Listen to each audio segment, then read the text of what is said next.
गुरुर्विष्णुर्गुरुर्देवो महेश्वरः गुरुः साक्षात् परब्रह्म तस्मै श्री गुरवे नमः।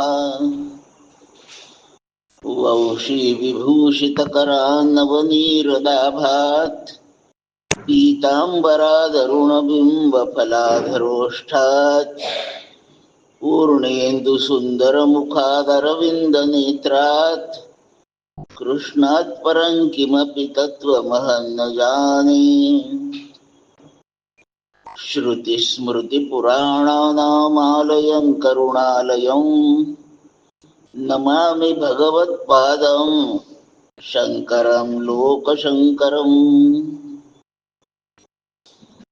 शुकासारिखे पूर्णवैराग्यजाचे वसिष्ठा परिज्ञानयोगेश्वराचे कवी वाल्मिका सारिखा मान्य ऐसा नमस्कार माझा सद्गुरु रामदासा। मूकं करोति वाचालं पङ्गुं लङ्घयते गिरिं यत्कृपातमहं वन्दे परमानन्दमाधवम्। पुण्डलीकवरदा हरिविठ्ठल श्री ज्ञानदेव तुकाराम पंढरीनाथ महाराज की जय। माऊली ज्ञानेश्वर महाराज की जय। सद्गुरु समर्थ रामदास स्वामी महाराज की जय। जय जय रघुवीर समर्थ।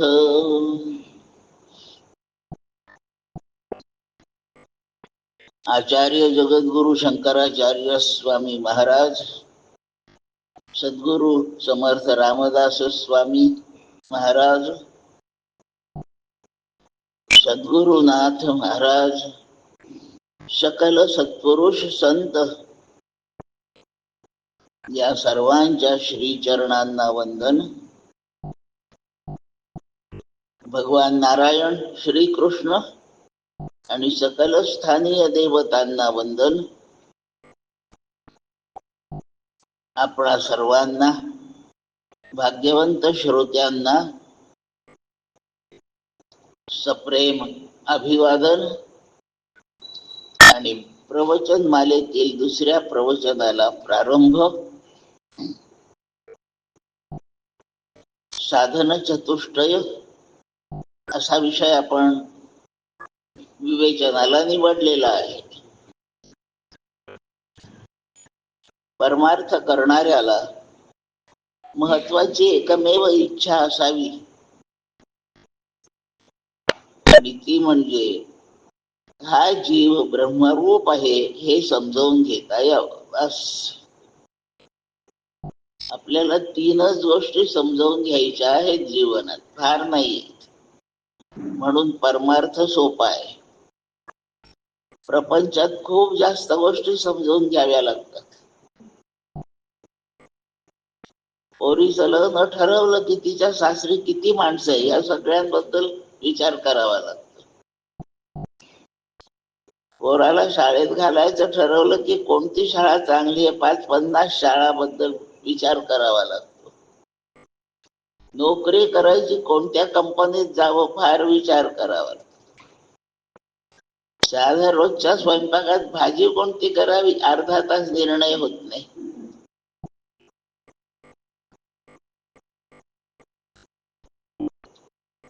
फार विचाराच्या गोष्टी ज्याबद्दल काळजी वाटते, निर्णय जमत नाही, अशा गोष्टी प्रपंचात फारच आहेत। परमार्थात फक्त तीनच आहेत। मग सोपं काय असेल सांगा। आणि लोक कठीण प्रपंच करतात, हौशीने करतात, सोपा परमार्थच करीत नाही। असं जे करतायत त्यांची केव्हा ना केव्हा तरी फार फजिती असते। आपली अशी फजिती कधीच होऊ नये। आपल्याला समजावून घेण्याच्या महत्वाच्या जेवढ्या 3 गोष्टी आहेत, हा जीव नाशिवंत नाही। जीव कधी जात नाही, त्याच काही वेडवाकडं होत नाही। शाश्वत चैतन्य रूप म्हणजे ब्रह्मरूप जीव आहे. जीवाची ब्रह्मता समजावून घ्यायची, बस एक पहिला मुद्दा. हे शरीर काय आहे? हे दिसण्यापुरतं आहे, असण्यापुरतं नाही. आणि जे दिसण्यापुरतं असतं ते फार भय दाखवतं. असण्यापुरतं जे आहे ते कळलं की सुख होत. दिसण्यापुरतं जग पाहून आपण खूप बेचैन आहोत. वेदांताचा दृष्टांत आपण ऐकलेला, एखाद्या दोरीचा तुकडा अंधाराच्या जागी असला तर वाटतं ना साप आहे तिथे, त्याला रज्जू सर्प म्हणतात.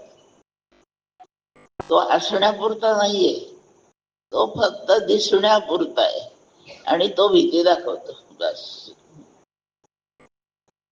जे फक्त दिसण्यापुरतं आहे ते नेहमी भय दाखवतं.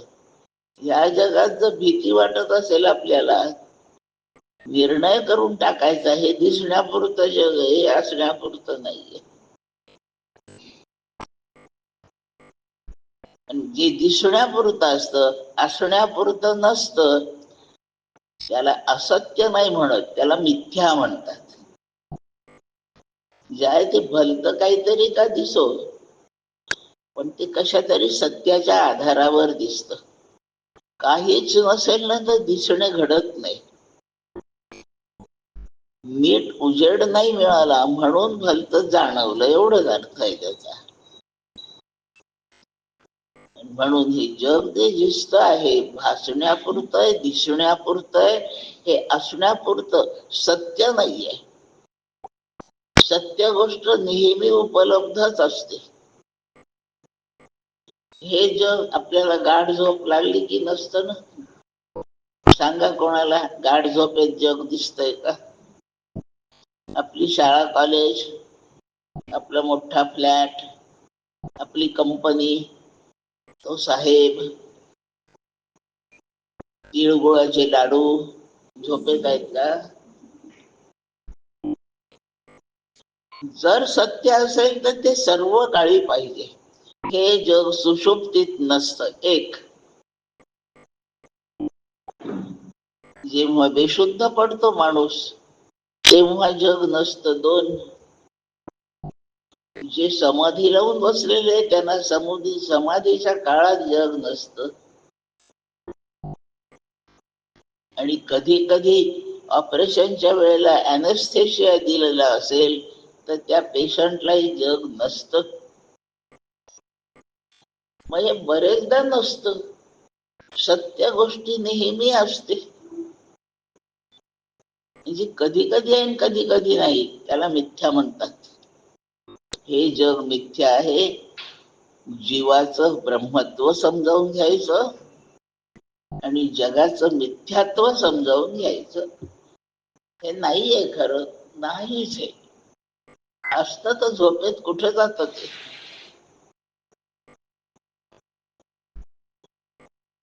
आणि सत्य जगात काही असेल तर ते फक्त ब्रह्मच आहे, त्याचा अभाव कधी होत नाही. ब्रह्माचं सत्यत्व, जीवाचं ब्रह्मत्व आणि जगाचं मिथ्यात्व, तीनच गोष्टी समजावून घ्यायच्या, बाकी काही नाही. युक्तीने जग मिथ्या सोपं कळालं आपल्याला. सत्य शब्दाची व्याख्या सर्व काळी जसंच्या तसं असतं, त्याचा कधीच अभाव होत नाही, त्याला सत्य म्हणतात. या जगाचा पुष्कळदा अभाव होतो.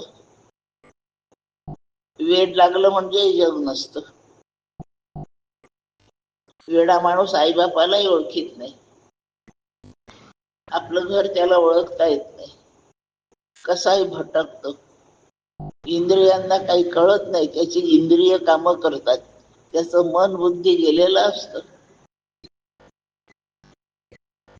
खूप वेळा जग नसतं असा अनुभव आहे. म्हणून जग सत्य नाही पहिला निर्णय. पण कधी कधी दिसतं, मधून मधून दिसतं, म्हणून याला पूर्णपणे नाही म्हणता येत नाही. अशी स्थिती ज्याची त्याला मिथ्या म्हणायचं. सत्य ब्रह्मवस्तू, जग मिथ्या वस्तू. आणि या जीवाचं काय? जीव चेतन आहे एवढं आपल्याला नक्की माहित आहे. हातपाय जड आहेत पण जीव चेतन आहे. दृष्टांतापुरतं लक्षात घ्या. हे पंखे फिरतायत, दिवे लागतायत, हे ज्यांची जे दृश्य रूप आहेत हे मिथ्या आहेत. आणि यांना चालवणारी जी वीज आहे ती चेतन रूप आहे, तेवढी सत्य आहे. दृष्टांतापुरतं आहे. ब्रह्माचा आणि जगाचा विचार केला तर वीजही मिथ्याच आहे. पण दृष्टांतापुरतं लक्षात घ्या, चेतन भाग आहे पंख्यात म्हणून पंखा फिरतोय. त्याची योग्यता नाही आपण फिरून वारा द्यावा दुसऱ्याला, त्याची नाही ती योग्यता. ती करामत विजेची आहे. वीज जेव्हा त्या पंख्याचा आश्रय घेऊन कामाला लागते, त्याच वेळेला पंखा फिरतो, तेव्हा तो बल्ब उजेड देतो. म्हणून उजेड देण्याचं सामर्थ्य हे विजेचं आहे, त्या जड लोखंडाचं नाही आहे, त्या प्लॅस्टिकचं नाही आहे. या शरीराला हालचालीची काहीच क्षमताच नाहीये. त्याच्यात जोपर्यंत जीव चैतन्य आहे तोपर्यंत हातपाय हालतात. आणि जीव चैतन्याने देहाला सोडलं म्हणजे हे जड दगडासारखं, याला काही वळण नाहीये, हालता येत नाही, समजत नाही. घरामध्ये 10-5 डब्यात काही सामान आहे, आपल्याला साखर पाहिजे, डबा हाताने जरूर उचलू आपण, पण कोणत्या डब्यात साखर आहे हे हाताला नाही कळत. ते ज्याला कळत ती आपली बुद्धी आहे, ज्या ठिकाणी चैतन्य काम करते. कोणतीही गोष्ट, पाय चालत जातात, पण या सभागृहात प्रवचन आहे हे पायाला नाही कळत. त्या पायाला आपल्याला चैतन्य सांगतं इथं शिर, थांब, इथेच आहे. आपल्या जवळचा जो चेतन भाग आहे तो जीव आहे.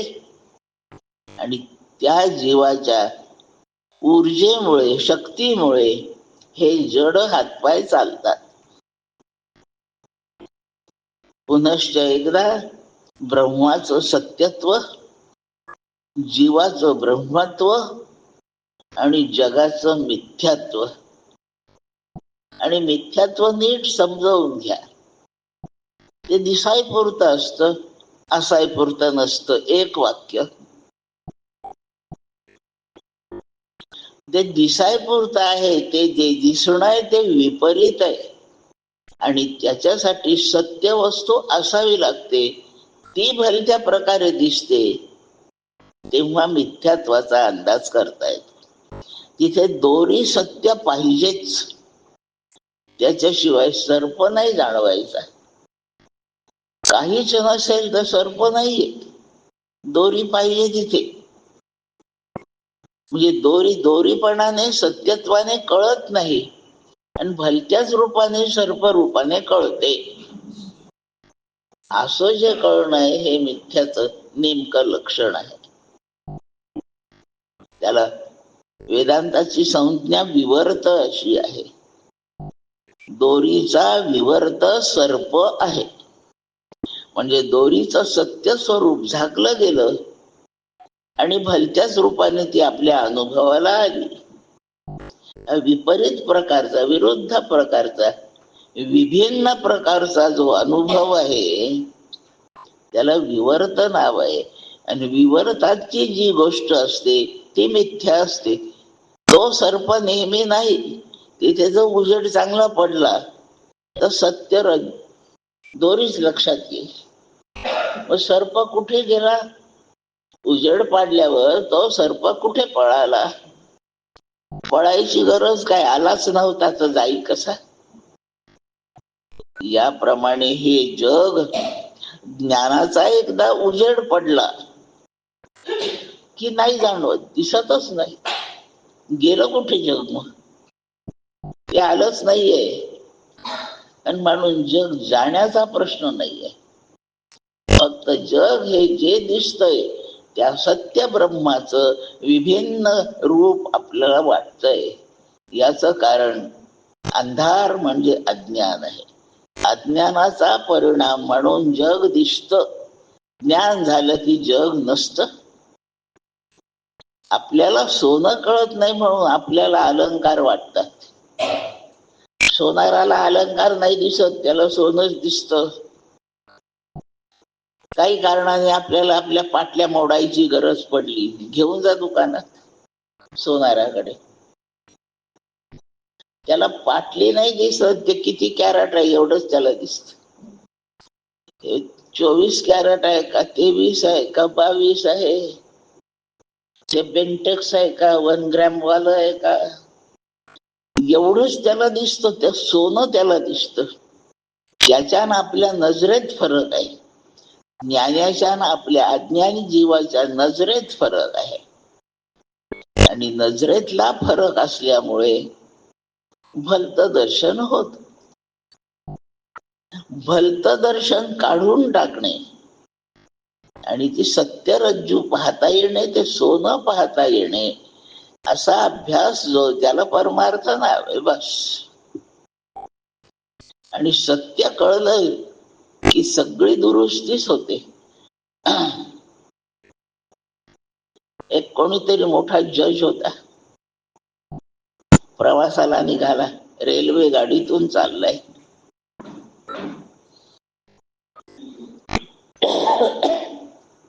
तो ज्या बाकड्यावर बसला होता त्या पलीकडच्या एका बाकावर, याच्या समोर नव्हता, पण दुसऱ्या केबिन मध्ये दुसरा एक माणूस बसला होता. आणि तो दुसरा माणूस सारखा खोकत होता. त्याच्यामुळे याला झोपता येईना. सारखा तो म्हणतो, काय खोकतोय, एवढा आजारी माणूस आला कशाला प्रवासाला, लोकांना वैताग केला सगळा. आजोबा खोकू नका, ओरडून सांगतोय. त्यांनी तिथल्या रेल्वेतला जो कोण अधिकारी असेल त्याला म्हटलं, याला जागा बदलावून द्या तुम्ही, माझी झोप जाते, खराब झाली सगळी, सारखा खोकतोय हा. त्याच्या बरोबर कोणी नाही, कसा त्याला एकट्याला सोडून दिलं, असं बडबड त्या जजनी केली. खूप शिकलेला, खूप धनवान असा तो जज. वय तरुण आहे, 35-40 एवढ्या मधलं. अंगात रग भरपूर आहे, दिसायला उमदा आहे चांगला, आणि बडबड करतोय एकसारखी. त्याची काय हकीकत आहे, त्याचा काय इतिहास आहे. त्याचं लग्न झालेलं आहे. लग्न झाल्यावर बायको म्हणाली, मला सासू सासरे जवळ नकोत, म्हणून यांनी सासू सासऱ्याला वृद्धाश्रमात टाकलेलं होतं. आणि दोघं नवरा बायको राहत होते, मजेत चालले होते. हा कामाला चालला म्हणून एकटा प्रवास करीत होता. तो म्हातारा खोकतोय, वैताग आला. आता दुसरा कोणी त्याला थांबवित नाही, त्याच्यासोबत कोणी नातलग नाही. आपली झोप बिघडते, आपणच जाऊन त्याला बोलावं. कशाला प्रवासाला, समजावून द्यावं त्याला जरा, म्हणून हा उठून तिकडे गेला. त्या म्हाताऱ्याला त्याने खडसावून सांगितलं. आणि म्हातारा त्या जजचं जे काय नाम होतं त्या नावाने म्हणतो, अरे किशोर तू बोलतोस का. त्यांनी पोराचा आवाज ओळखला. हाच तो जज, आपल्या बापाला वृद्धाश्रमात टाकणारा तो वृद्ध, म्हणजे हा खोकत होता तो. ओळख पटली. त्या म्हाताऱ्याला त्यांनी आपल्या जवळ बोलावून घेतलं. मग पाणी दे, पाठ चोळून काढ, चहावाला आला त्याला गरम चहा पाज. एकदा ओळखलं, सत्य ओळखलं की दुर्वर्तन नाहीस होत. बस एवढा सिद्धांत. त्याच्यासाठी ती गोष्ट. आता त्या जजचं नाव काय मला विचारू नका, तो म्हातारा किती वर्षाचा आहे विचारू नका, कोणत्या गावच्या वृद्धाश्रमात होता हे मला माहित नाही. दृष्टांतापुरती गोष्ट ध्यानात घ्या. मुद्दा एकच आहे, ओळख नाही तोपर्यंत दुर्वर्तन आहे. एकदा ओळख झाली की माणूस सुधारतोच. हे जग खरेपणाने एकदा का ओळखलं की आपल्या वागणुकीमध्ये आता जेवढे दोष आहे हे सगळे नाहीसे होते.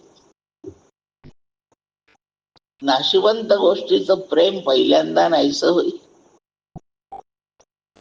गरजेपुरतं, शरीर धारणेपुरतं खाय प्यायकडे आपण जाऊ, द्यावं लागणार आहे, पण कशाचा मोह नाही राहणार, कशाचीच हौस नाही राहणार.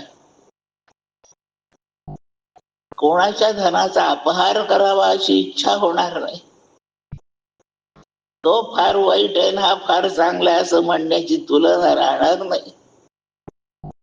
सगळे सगळे दुर्वर्तन, वागणुकीचे, स्वभावाचे सगळे दोष नाहीसे करण्याला एकमेव उपाय आहे. हे जग मिथ्या आहे समज.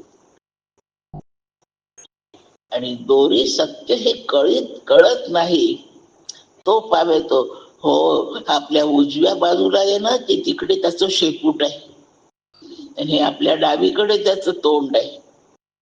साप नाही, मला तर वाटतं नागच आहे. तो फणा आहे पहा त्याचा इकडे, त्याच्या अंगावर ठिपके आहेत, ते काळसर आहेत ठिपके, बहुतेक त्याचा रंग पिवळट आहे.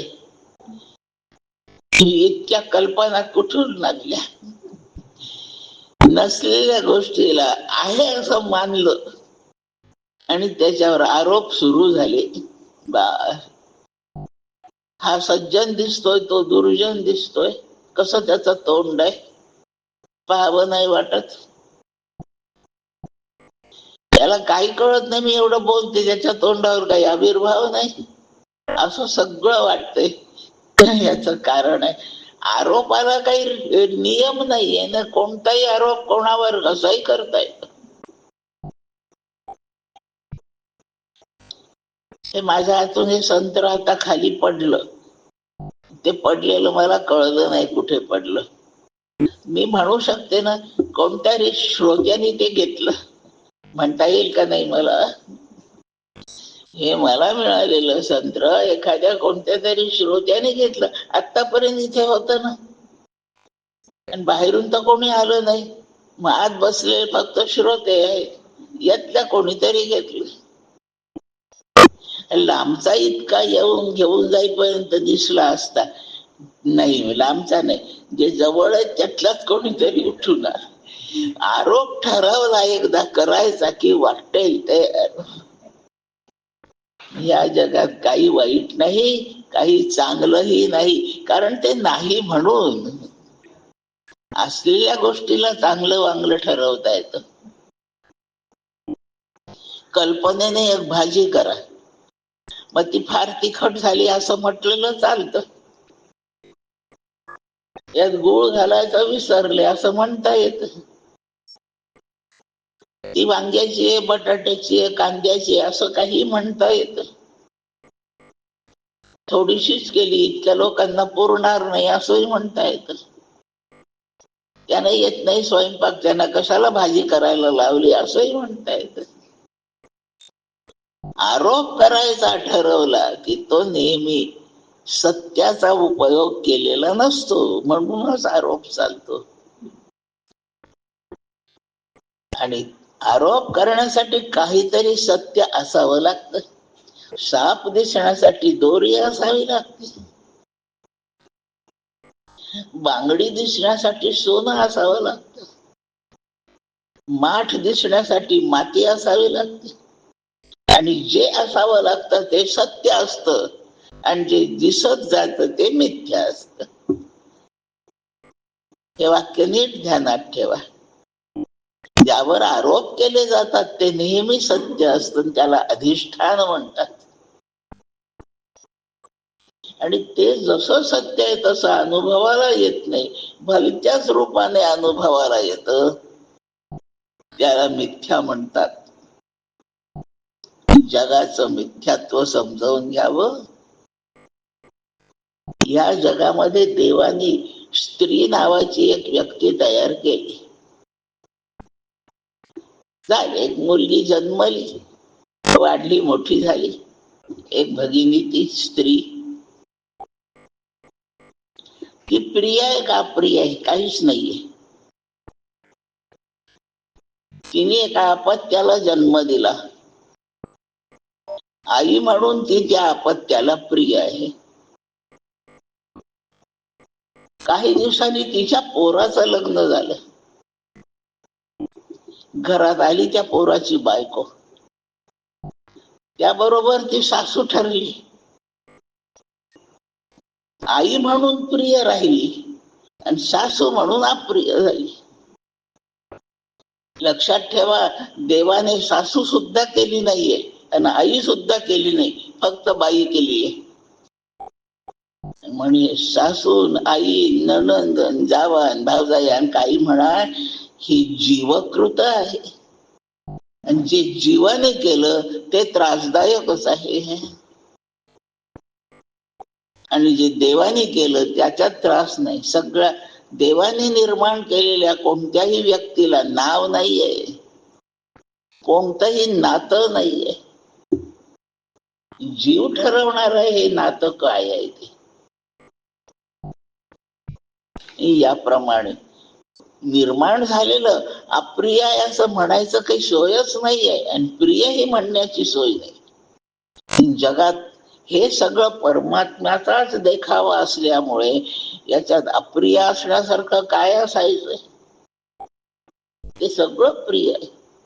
पण नाही ना, मला हा माणूस प्रवचनात समोर दिसला की आवडतच नाही, आवडतच नाही बिलकुल. मला प्रवचन बोलायला सुचत नाही. आणि तो एक माणूस आहे, तो आला नाही म्हणजे मला सुचत नाही, तो माझा प्रिय आला कसा नाही. मग दोघं अप्रिय आहे का दोघं प्रिय आहेत? याचं वेदांत उत्तर देतो, दोघही प्रियच आहे. तो जो माझा न आवडता माणूस आहे, तो जर नाही आला तर मला आनंद आहे का नाही? म्हणजे त्याच्या न येण्याने तो प्रिय आहे, आणि हा आवडणारा माणूस आला की त्याच्या येण्याने तो प्रिय आहे. दोघही प्रियच आहेत. जगात अप्रिय काही नाहीच. याचं कारण जगातली प्रत्येक वस्तू ही ब्रह्म अधिष्ठानावरची आहे, आणि ब्रह्मामध्ये, शाश्वत परमात्म्यामध्ये अप्रिय असायचं काही कारण नाही. आपल्याला आनंद कधी अप्रिय आहे का? हे सगळे आनंदाची रूप आहे. आणि आपण आरोप करून या एका भूताला नणंद केलंय, एकाला आई केलंय, एकाला पुत्र केलंय, एकाला शेजारी केलंय, एकाला नेता केलंय, मंत्री केलंय. हे जीवाने केलेले आरोप आहेत, आणि आरोप सिद्ध करायला कोर्ट असत.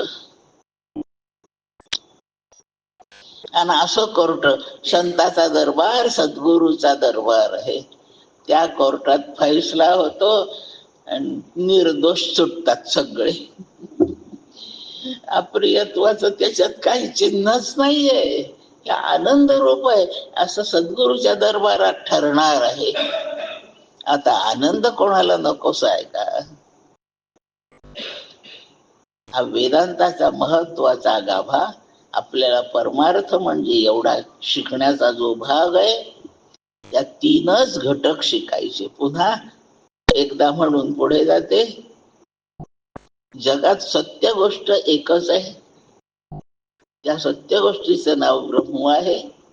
अजून डोळ्यांनी पाहिलं नसू द्या, पण सत्य पदार्थ एकच आहे, ब्रह्म. ब्रह्म सत्यम. दुसरं जग दिसतं, अनुभवाला येतं. हे दिसण्यापुरतं, हे सत्य नाही. का म्हणून सत्य नाही सांगून झालंय? मग दिसतं कसं? अज्ञान असेपर्यंत दिसतं, ज्ञान झाल्यावर दिसत नाही. जग मिथ्या, मिथ्यात्व जगाचं. आणि जीव चेतन आहे. आपल्या ठिकाणी कळणारा जो घटक आहे, ज्ञान असणारा, ज्ञान होणारा घटक जो आहे, ते जीव चैतन्य आहे. आणि ते ज्ञान करून घेण्यासाठी त्याच्याजवळचं साधन बुद्धी आहे. ज्याच्या साहाय्याने जीवाला सगळं कळून घेण्याची व्यवस्था आहे. बुद्धीला कळतं असं नाही, पण बुद्धीशिवाय कळत नाही, लक्षात ठेवा. बुद्धी हे साधन आहे. थोडासा दृष्टांत, आपण घरी खीर बासुंदी करतो, एक प्रिय पदार्थ आहे आपला. बासुंदी करायची, पळी लागते घोटायला, हलवायला. पळीला बासुंदीचं काही कळत नाही. साखर कमी झाली का जास्त झाली, अजून पातळ आहे, आणखी आटवायची का, इतकी घट्ट कशाला, असं तिला पळीला काही कळत नाही. पण पळीशिवाय बासुंदी करता येत नाही. आहे का दृष्टांत बरा? पळीशिवाय बासुंदी नाही, पळीला काही त्यातलं कळत नाही. बुद्धीशिवाय जीवाला ज्ञान होत नाही आणि बुद्धीला ज्ञान होत नाही. अशी मजा आहे. परमार्थ आपली कर्मणूक मनोरंजनही करतो. एकदा शिका परमार्थाच्या ज्ञान विभागात, वेदांतात शिरा. काही मोबाईलचे खेळ करावे वाटणार नाहीत. कोणत्या एखाद्या टॉकीज मध्ये जावं वाटणार नाही. काही हिंडाय फिरायला जावं वाटणार नाही. सगळं अत्यंत मौज आहे, कारण आनंदाचा विषय असतोय. एवढं शिकायचं. मी काल म्हटलं होतं, या देहाबद्दल आपणाशी काही बोलेन उद्या. वेदांताचा एक मुद्दा झाला, आणखी एक सांगते आणि साधन चतुष्टयावर येते. आपल्याला डोळ्याने हे आपलं शरीर दिसतं. अन्न खाऊन हे पुष्ट होतं. अन्न नसेल तर कृश होतं. अन्नाचा फारच अभाव झाला तर काहीच कार्य त्याच्याकडून होत नाही, असं नाहीच होत. हे डोळ्यांना कळतं, इंद्रियांना कळतं. हात लावून स्पर्श कळतो. काही वासही येतो आपल्याला आपल्या अंगाचा. चाटून पाहिलं तर काही चवही कळते. डोळ्याला त्याचं रूपही दिसतं, काळं गोरं काय आहे. या प्रकारचं इंद्रियांना कळणार हे जे आपलं शरीर, याचं नाव स्थूल शरीर आहे. जे जे इंद्रियांना कळतं त्याला स्थूल म्हणतात. जे जे मनबुद्धीने अंदाज करता येतो ते सूक्ष्म झालं, सूक्ष्मतर झालं. आणि मनबुद्धीलाही कळत नाही पण असतं, त्याला सूक्ष्मतम म्हणतात. इंद्रियांना कळतं हे शरीर, हे अन्नाने पुष्ट होतं, अन्नाने वाढतं. अन्नाच्या अभावी त्याच्यामध्ये क्षीणता येते. असं स्थूल शरीर, एक हे मोठं दिसणारं शरीर, याला रूप आहे. रंग रूपामध्येच येतो. गोर हे रूपच आहे, त्याला रंग म्हणतो पण ते रूपच आहे. रूप असलेलं हे स्थूल शरीर पहिल्या क्रमांकाचं शरीर आहे. हे आपलं, ज्याच्या साह्याने आपण सारे व्यवहार करीत असतोय. भोग भोगण्याचं जे साधन आहे त्याला स्थूल शरीर असं नाव आहे. हे पंचमहाभूताचं बनलं आहे. पंचीकृत महाभूतम भोगायतन मुच्यते. भोग भोगण्याची जी जागा, त्याचं नाव स्थूल शरीर असं आहे. पंचमहाभूताचं हे बनलं आहे. पण नुसत्या स्थूल शरीरावर आपले व्यवहार अवलंबून नाहीये. व्यवहार करण्यासाठी आपल्याला मन बुद्धी लागतातच. प्रवचनाला जायचं का एखादं पिक्चर पाहायला जायचं, डोक्यात येतं काहीतरी. प्रवचन आहे आणखी 2-3 दिवस, आज पिक्चर पाहून येऊ, आज त्याचा शेवटचा दिवस आहे, ते पाहून येऊ. नको, पण ते शेजारचे रोज जातात, ते आयोजकही म्हणतील तुम्ही नाही आले प्रवचनाला, त्यांच्यासाठी तरी गेलंच पाहिजे. हे डोक्यात द्वंद्व सुरू होतं, पिक्चरला जाऊ का प्रवचनाला जाऊ, प्रवचनाला का म्हणून जाऊन पिक्चरला का म्हणून नको जाऊ, असं सुरू असतं. निर्णय नाही होत. असं हे का ते, असं संशयग्रस्त स्थिती ठेवणार आपल्याजवळ डोळ्यांनी न दिसणार एक इंद्रिय आहे, त्याचं नाव मन असं आहे. हे करायचं त्याला संकल्प म्हणतात, हे नाही करायचं हा विकल्प आहे. मोडून काढायचा संकल्प. 2 गोष्टी आहेत, एक पिक्चर आहे, दुसरं प्रवचन आहे. पिक्चरला जायचं ठरवलं, नको, पिक्चर काढून टाकलं आणि प्रवचनावर आला. पिक्चरला जायचं याला संकल्प म्हणू, आणि म्हणून ते मोडून काढल्यावर प्रवचनाला जायचं असं म्हणू. हे प्रवचनाला जाणे हा विकल्प आहे. विकल्प हाही संकल्पच आहे, पण पहिल्या संकल्पाच्या वेगळा विभिन्न आहे म्हणून त्याला विकल्प म्हणतात. तो संकल्पच आहे. हा पहिला संकल्प, तो दुसरा संकल्प, तो पहिल्याहून वेगळा आहे, विभिन्न आहे म्हणून त्याला विकल्प म्हणायचं. दोन्हीचं नाव कल्प हेच आहे, कल्पना. असा कार्यक्रम आपल्या डोक्यामध्ये दिवसभरात 100-200 वेळा सुरू असतो.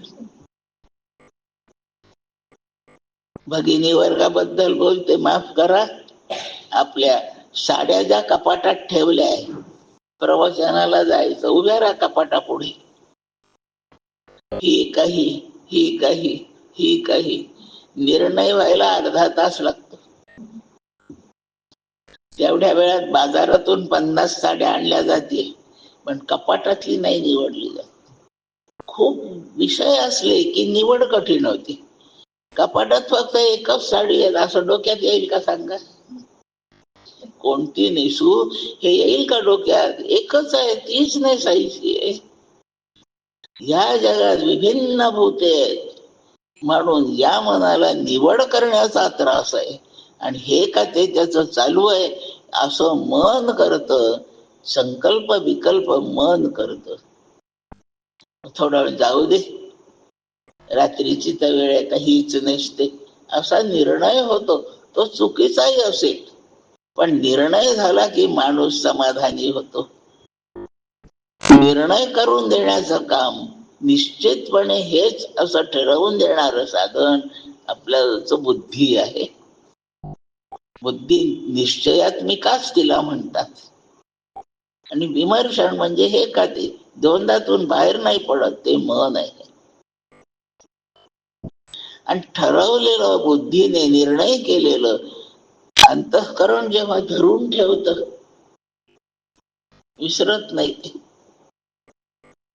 ते धरून ठेवणार जे अंतःकरण आहे, इंद्रिय आहे, त्याचं नाव चित्त आहे. मी ठरवूनच टाकलं की प्रवचनालाच जायचं, ह्या मीची जी जाणीव आहे त्याचं नाव अहंकार आहे.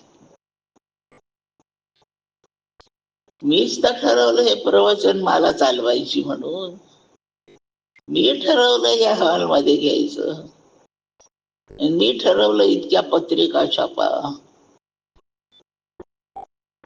हे जो मी ठरवण्याच्या मधला करता, त्याचं नाव अहंकार आहे.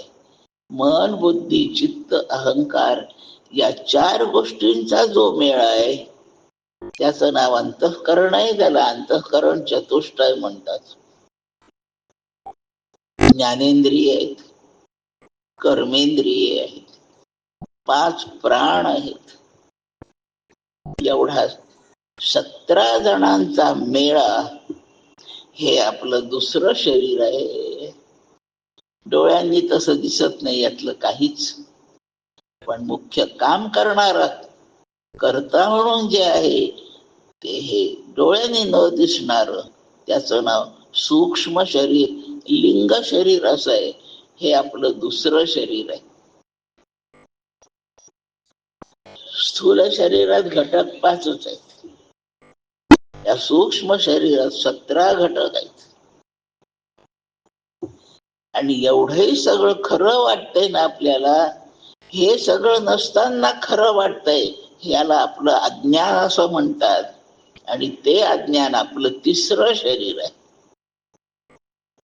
अशा 3 शरीरांनी आपला सगळा परमार्थ वा प्रपंच चालू आहे. कार्य करणारी, करविणारी आपल्याला 3 शरीरे आहे. स्थूल शरीर, सूक्ष्म शरीर आणि अज्ञान रूप. आणि ते अज्ञानच सगळ्याचं कारण आहे, म्हणून त्या अज्ञान शरीराला कारण शरीर असं नाव आहे. आणि त्या कारण शरीराने आपल्याला झोप येते, त्याच कारण शरीराने आपण जागे होतो. जागृतीत काम करतो ते स्थूल शरीराने, स्वप्न पाहतो ते सूक्ष्म शरीराने, आणि गाढ झोपेत आनंद भोगतो ते कारण शरीराने. याचा अधिक तपशील आपल्याला आता नकोय. वेदांताचा एवढा भाग आज आपण लक्षात ठेवू. देहत्रय असंच म्हणतात. 3 नावं लक्षात ठेवून घेऊ. स्थूल शरीर हे डोळ्यांनी दिसणार, अन्नाने वाढतं, अन्नाच्या अभावी कृश होत. 5 ज्ञानेंद्रिय, 5 कर्मेंद्रिय, 5 प्राण, मन, बुद्धी, चित्त, अहंकार आणि यांचा आधार, अशी 17 तत्व मिळून अत्यंत कार्य करणारा गाभा आपल्या जवळचा हेच आहे. सगळे मिळून डोळ्यांनी कळत नाही म्हणून त्याला सूक्ष्म म्हणतो. ते सूक्ष्म शरीर, भोग निर्मिती त्यानेच होते. आणि ते भोग निर्मिती का करू शकतं, हे एवढे विकल्प कशामुळे आले? ते आपल्या अज्ञानाने आलेले आहेत. अज्ञानाने भलत भलत दिसत आहे. ते आपलं कारण शरीर आहे आणि तेच आपल्याला जाग करतं, तेच आपल्याला स्वप्न दाखवतं, तेच आपल्याला सुषुप्तीत आनंदाचा अनुभव देतं. असं कारण शरीर. या 3ही देहाला आपण खरं मानून बसलो हे, इथे आपली चूक झाली. आणि आपल्या अज्ञानाचं रूप देहाला खरं समजणे हेच आहे. त्या दोरीच्या वरच्या सापाला खरं मानणे हेच अज्ञान आहे. तसं देहाला सत्य समजणे 3ही देहांना, हेच आपलं अज्ञान आहे. असं अज्ञान घालवलं की आपण नाशिवंत, ताप भोगणार, भय दाखवणार असं हे शरीर. आपण एकदा नाही असं कळलं की आपल्या आनंदाला कधीच ओहोटी लागणार नाही.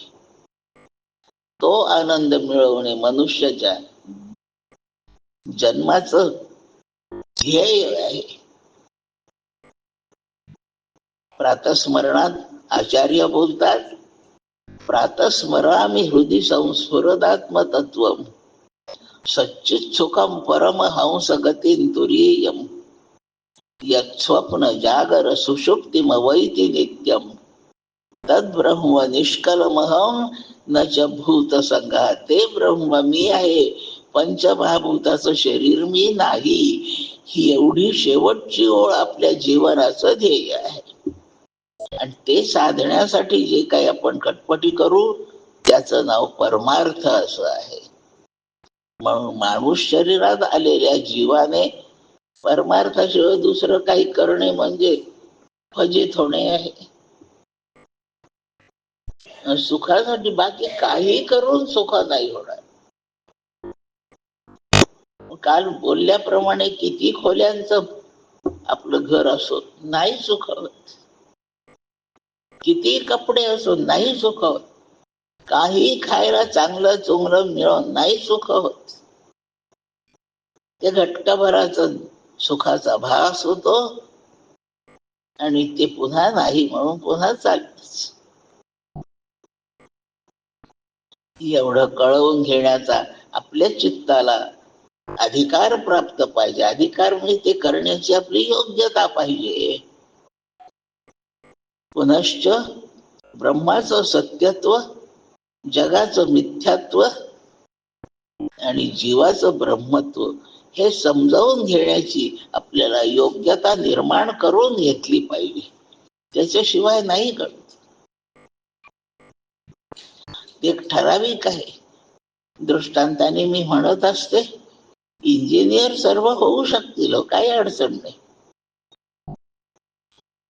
पण ते शिकण्याची पात्रता येण्यासाठी 12वी पास व्हायला पाहिजे का नको? त्याच्याशिवाय नाही ना तिकडे कोणी ऍडमिशन देत. आणि दिली तर कळणार पण नाही काही. तू BE झाल्यावर तुला मोठी नोकरी लागेल असं सांगितलं एका 10 वर्षाच्या पोराला. 5वीत आहे ते आता. जे म्हणतो बाबा मला मोठी नोकरी पाहिजे. अरे BE हो ना, मग मिळते. मग बाबा हे फक्त BEच होतो ना, हे कशाला आधीच शिकू? एकदम BEच होतो ना मी बाबा. नाही ना शक्य. तसं आपणाला सर्वाला वाटेल मी आनंद आहे असं मला कळावं, असं ताबडतोब नाही कळणार. ठराविक उंची वाढावी लागेल, ठराविक वजन वाढावं लागेल, आधीचे टप्पे शिकावे लागतील आणि एक ठराविक वाढ झाली मन बुद्धी शरीर सगळ्याची, म्हणजे मग पुढचं आहे. तुला ती येणार नाही असं नाही याचं सांगणं. एवढा अधिकार घ्यावा लागतो. अधिकार म्हणजे योग्यता. एवढी योग्यता आली पाहिजे. आणि ही योग्यता येण्यासाठी काय करायचं? आता पहिली काहीच नव्हतो, दुसरी, मग तिसरी, चौथी, 10वी, 11वी, 12वी, मग त्या शिकण्याच्या वर्गामध्ये तुला घेतील. मग याला इतकी वाट पाहणं आहे का नाही सांगा? आणि हे क्रमाने गुणी प्रीती राखे क्रमू साधनाचा, साधन क्रमाने करावं लागतं. वरच्या मजल्यावर जायचं तर क्रमानेच पायऱ्या चढाव्या लागतात. 12 पायऱ्या चढलो ना म्हणजे मग येतो माझी खोली. मग मी एकदम 12वीच चढते पायरी, म्हणजे एकदम मी खोलीतच जाईन असं नाही शकत. क्रमू साधनाचा पहिली दुसरी याच क्रमाने पायऱ्या चढाव्या लागतात. तसं काही क्रमाने आपण वेदांत समजून घेण्याची पात्रता मिळवावी लागते, पायरी पायरीने. तो कसा वर पोचा? मग एकदम मी 12व्या पाहिजे असं नाही होत. तोही क्रमानेच वर गेलाय.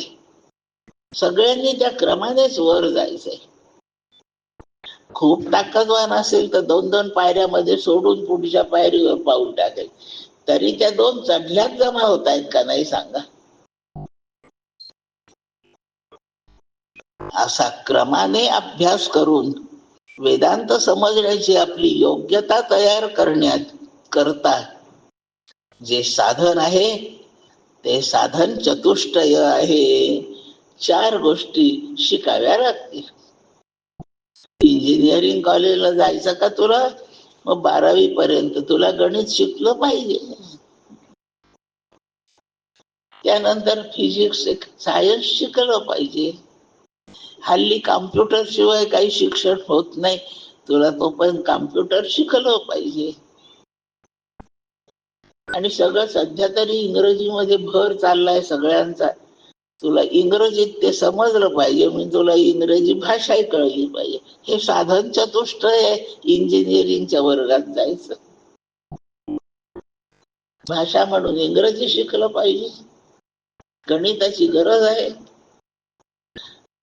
सायन्सची गरज आहे आणि कॉम्प्युटरची गरज आहे. हे 4 साधनं केले की तुला इंजिनिअरिंगच्या वर्षात प्रवेश. साधन चतुष्टय संपन्न हो, आणि असा संपन्न झाला की तुला वेदांताची मुख्य दीक्षा मिळेल. नक्की वेदांत सांगितला मी. ब्रह्म सत्यम जगन मिथ्या जीवो ब्रह्मैव नापरा, हे ध्येय आहे जीवनाचं. एवढंच शिकायचंय. आणि हे शिकण्याकरता ही 4 साधने आपण आचरली पाहिजे आणि चित्त तयार केलं पाहिजे. स्थूल शरीर साधन धर्म साधन आहे. शरीर माध्यम खलु धर्म साधनम, म्हणून आवश्यक तसं पोषण केलं पाहिजे. अभ्यास करायला बसलं की झोप येते का? कपभर चहा पीत जाणं. चहा वाईट आहे, पण त्या वाईट चहाने जर मला तेवढा एक धडा वाचायपुरती जाग राहते, त्या चहाला मान द्यावा, धन्यवाद म्हणावं, त्याला घेऊन घ्यावा. येणं केनं प्रकारे ना वाचन कर, अभ्यास कर, ऐकताना झोप येऊ नये याची व्यवस्था. पी चहा. हा चहा पिण्याचा मी प्रचार नाही करीत आहे, पण महत्वाचा मुद्दा आहे कोणत्या तरी प्रकाराने आपल्या शरीराची ही जी काही स्थिती पाहिजे आवश्यक, ती सांभाळली पाहिजे. शरीराची स्थिती सांभाळायची. स्थिरही अंगही तुष्टवाव, स्थिर अंगाने हे सगळं होणार आहे. म्हणजे पुष्ट शरीर, निरोगी शरीर हे परमार्थाचं धर्माचं मुख्य साधन आहे. आद्य साधन शरीर आहे. त्याचे लाड नाही फक्त करायचे बस. मग साडीला इस्त्री नाही तर प्रवचनाला कसं जाऊ? प्रवचन हा वेदांत इस्त्री नाही पाहणार. तू जागा बसलाय का? लक्ष लागतंय का? हे पाहिजे ना प्रवचनकार. देव एवढं पाहिजे, बाकी बाह्य काही पाहणार नाही. म्हणून साधन 4 साधनांचा आपल्याला अभ्यास केला पाहिजे. काय 4 साधने? विवेक पहिलं साधन आहे. नित्यानित्य वस्तू विवेक परिगण्यते, पहिलं प्रथम साधन. काल उच्चार केले होते. आपल्या हिताचं काय आहे आणि हिताचं काय नाही, एवढी निवड करता आली पाहिजे का नको? एसटी बसचं तिकीट काढू का एखाद्या ट्रॅव्हलच्या बसचं तिकीट काढू का रेल्वेने काढू? आपली प्रकृती कशी आहे, आपल्या जवळचा पैसा किती आहे, आपल्याला सोबत कशी आहे, आपल्या जवळ वेळ किती आहे, किती बैठक आपल्याला जमू शकते, या सर्व गोष्टींचा विचार करून हिताचं ठरलं आपल्या कारने जायचं. आणि जेव्हा कार ठरवली तेव्हा एसटी बस रद्द झाली, रेल्वे गेली, विमान गेलं, सगळं गेलं. हिताचं निवडली, कार निवडली, बाकीचे टाकून दिले. निवड करण्यात हिताची कार घेतली, बाकीचे सोडले.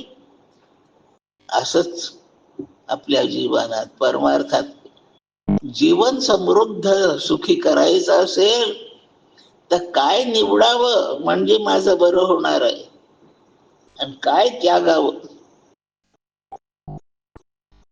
चुकीने माणूस निर्णय करतात, त्यांना विवेक नाही, निवड करण्याची त्यांची ताकद नाहीये. विचार करत चालावं. हरभऱ्याची उसळ खूपच आवडते, निवडायची का? 4-5 उसळी आहेत पुढे. हरभऱ्याची खूप आवडते, निवडायची का? हरभरा सोसतच नाही बिलकुल, मग निवडण्यात हरभऱ्याची उसळ नाहीये, हिताची नाहीये.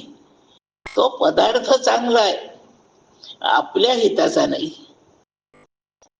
विमानाचा प्रवास खूप चांगला आहे, पण आपल्या योग्यतेचा नाहीये. म्हणून जेव्हा आपल्या हिताचं नाही ते जेव्हा आपण टाकतो तेव्हा ते वाईट आहे म्हणून नाही टाकीत, ते आपल्या हिताचं नाहीये म्हणून सोडतो आपण. मग सारासार विचार, हित अनहिताचा, सत असत विचार, एकच अर्थ. आपल्या हिताचं काय, कल्याणाचं काय हे निवडावं. मग प्रत्येकाचं वेगवेगळं नाही, सगळ्यांना शाश्वत सुख पाहिजे, यात कोणाचा बदल नाहीये. आणि म्हणून सगळ्यांनी शाश्वत सुखाला जाताना विवेक एकच करायचा, या प्रपंचाला फार महत्व देणं बंद करायचं आणि परमार्थाच्या पलीकडे असणारं सुखाचा परमार्थ आपण स्वीकारायचा. अहर्निशी सदा परमार्थ करावा, एवढा विवेक आहे. आणि परमार्थाला लागायचं बस. परम म्हणजे श्रेष्ठ, अर्थ म्हणजे आपलं इप्सित, इच्छित, इच्छा ज्याची आहे ते मिळवण्यास योग्य काय आहे त्याला अर्थ म्हणतात. आणि परम म्हणजे सर्वात श्रेष्ठ, हिताचं आपल्यासाठी काय आहे ते निवडणे, आणि निवडून त्याच्याशी एकनिष्ठ राहणे. त्या प्रवचनातून येताना ठरवलं नाही आता अगदी गीता वाचायचीच. 2 किलोमीटर दूर घर आहे, घर येईपर्यंत आता गीता वाचायची. हळूहळू कमी कमी होता होता घरी पोहोचला तर गीता गेलीच नाही. असं नाही, त्या निवडलेल्या गोष्टीशी एकनिष्ठ राहणं, त्याचं आचरण करणे, त्याला स्वीकारणे म्हणतात विवेक करावा. हित अनहित एवढंच लक्षात ठेवा. त्याचं या परमार्थाच्या भाषेमध्ये सारासार विचार असं नाव आहे. सार म्हणजे हित, असार म्हणजे अनहित. बरं, काय आपलं हित करेल, कशात हित होईल? काल सांगितलं आपलं सगळं लक्ष टिकाऊ गोष्टी मिळवण्यात आहे की नाही सांगा. सगळं टिकाऊ आहे ते पाहिजे आपल्याला. मी एकदा भांड्याच्या दुकानात गेले, स्टेनलेस स्टीलची भांडी. आमच्या घरी ताट कमी होते, ताट आणायला गेले. तो दुकानदार म्हणाला, या ताई काय पाहिजे? म्हटलं ताट पाहिजेत. त्याचे ते 2 गडी आले समोर. ते ताट पाहिजे मी म्हटल्या बरोबर तो दुकानदार मला म्हणतो, द्यायला पाहिजे का घरच्यासाठी पाहिजे? म्हटलं घरच्यासाठी पाहिजे. त्यांनी आपल्या त्या गड्याला सांगितलं, इकडच्या कपाटातली जाड ताट यांना दाखव. देण्याचे वारा घेण्यासारखे पातळ असतात. आणि घरच्यासाठी वापरायला छान टिकले पाहिजे, 2-4 पिढ्या पुरले पाहिजे. जाड ताट, जाड का निवडायचे? टिकाऊ म्हणून. प्लास्टिकच्या या अशा खुर्च्या, फायबरच्या खुर्च्या बाजारात खूप आहे. 200 रुपयाला एक मिळते, 500 रुपयाला एक मिळते. 2-2 हजाराच्या फायबरच्या खुर्च्या. आपण कोणती घ्यायची? पैसे आहेत आपल्याजवळ पुरेसे. जी जास्त टिकेल, माझ्यासारखा स्थूल माणूस त्यात पक्का बसू शकला पाहिजे, त्याची उंची जमली पाहिजे, रंग बरा पाहिजे, अशीच निवडून टिकाव. एका प्रवचनाला मांडल्या खुर्च्या, पहिलंच प्रवचन त्या खुर्च्यांवर. लोक उठून जाईपर्यंत निम्म्या मोडल्या. खुर्च्यांचे पाय तुटतात फक्त असं नाही, त्यावर बसणाऱ्यांचे तुटतात. असा सगळा प्रयोग झाला. अशा काय कामाच्या खुर्च्या? टिकाऊ पाहिजे. निदान 2-4 वर्ष तर पुरल्या पाहिजे खुर्च्या टिकाऊ. त्याला शाश्वत म्हणतात. जे टिकाऊ नसतं त्याला टाकाऊ म्हणतात. आपल्याला टाकाऊ काही नको, टिकाऊ त्याला वेदांतात शाश्वत म्हणतात. कायम टिकणार, दीर्घ काळ चालणार, त्याला दुसरा शब्द नित्य आहे. मग ह्या संसारात आपल्या समोर काही गोष्टी नित्य आहेत, असणाऱ्याच असणार, आणि काही अनित्य आहे आणि नाही टिकत अशा. मग आपण जेव्हा निवड करायला जाऊ तेव्हा नित्य घेऊ आणि अनित्य त्यागू. कठीण नाही ना एवढं समजायला. या प्रकारची निवड करण्याला नित्यानित्य वस्तू विवेक म्हणतात. नित्य आणि शाश्वतात थोडा फरक आहे. नित्य दीर्घ काळ असत आणि शाश्वत सर्व काळ असत, एवढाच थोडा फरक. हनुमंत विभीषण यांना चिरंजीव म्हणतात. चिरंजीव केले जगी दास दोन्ही, असं रामाचा कर्तबगारी आहे. चिरंजीव याचा अर्थ, चिर म्हणजे दीर्घ, जीव म्हणजे जिवंत राहणे. दीर्घ काळ जिवंत राहण्याला चिरंजीव म्हणतात. त्याचा अर्थ अमर असा नाही होत. एका 5 वर्षात एक पोरग मेलं आणि दुसरा 99 वर्ष जगला. त्या 5 वर्षाचा गेलेल्या पोराच्या तुलनेत 99 वर्ष चिरंजीव आहे, दीर्घ काळ आयुष्य आहे. मार्कंडेय ऋषानं 7 कल्प आयुष्य आहे. वशिष्ठ, वामदेव, भीष्माचार्य हे सगळे कल्पवरी आयुष्याचे चिरंजीव आहे, दीर्घ काळ. आणि तरी संपणार आहे, लक्षात ठेवा.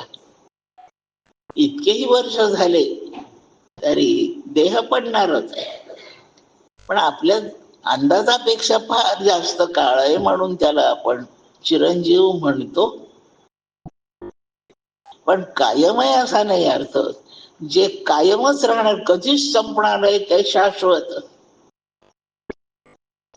आणि दीर्घ काळ राहत आहे. आपली साधना पूर्ण होईपर्यंत राहत आहे. छान ध्यान आत्ताच कुठं जमायला लागलं आहे, मेलो आपण, ध्यान अर्धवट राहील की नाही. ध्यानाची कला पूर्ण येईपर्यंत आपण जिवंत राहिलो पाहिजे. इतका काळ आयुष्य पाहिजे. प्रापंचिक माणसाला पोराचं शिक्षण पूर्ण झालं पाहिजे, पोरांचं लग्न झालं पाहिजे, त्यांच्या नावाने एक एक फ्लॅट झाला पाहिजे, आपल्या म्हातारपणापर्यंत पुरेल एवढे पैसे बँकेत आपल्या नावाला बॅलन्स पाहिजे. एवढं झालं की मग मरायला सोपं आहे ना. असंच आहे ना, असंच म्हणतात ना.